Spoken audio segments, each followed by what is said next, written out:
Due to the Great Depression, only 50% of the Chicagoans who had worked in the manufacturing sector in 1927 were still working in 1933.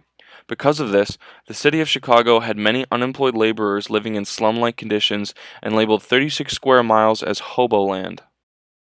Although Chicago officials could not clear all 36 miles, the Irish ghetto known as Little Hell was demolished and the Cabrini Green housing development was introduced.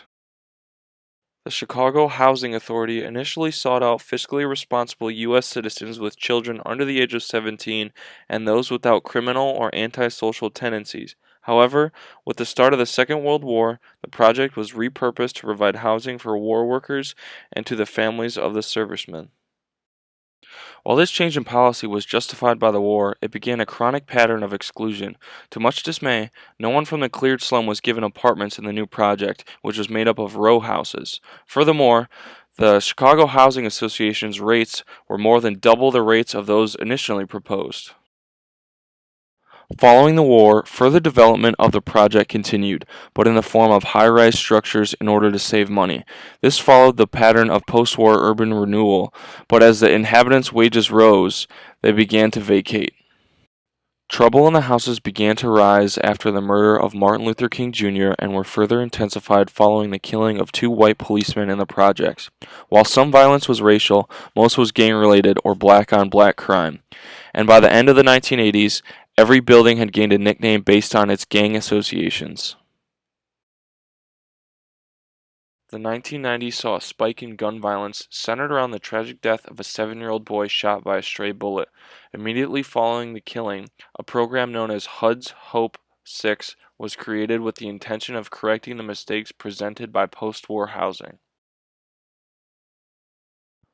Although the first grant was received in 1993, the Chicago Housing Authority has faced many delays. In 2000, the city enacted a 10-year plan for transformation, beginning with the demolition of its high-rise public housing. One particular building that was being planned was a development called Northtown Village. At the same time, the real estate market in Chicago was red hot. On their first day open, the sales trailer for Northtown Village sold 47 homes in the first 7 hours, with some units selling for almost $500,000. By the following year, Northtown Village had become the hottest selling location in Chicago, surpassing other new residential developments by 50%.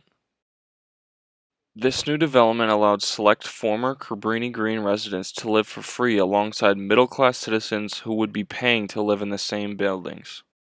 As other developers were attempting to replicate the success of Northtown Village, the real estate market collapsed, leaving many would-be condo purchasers to cancel their deposits.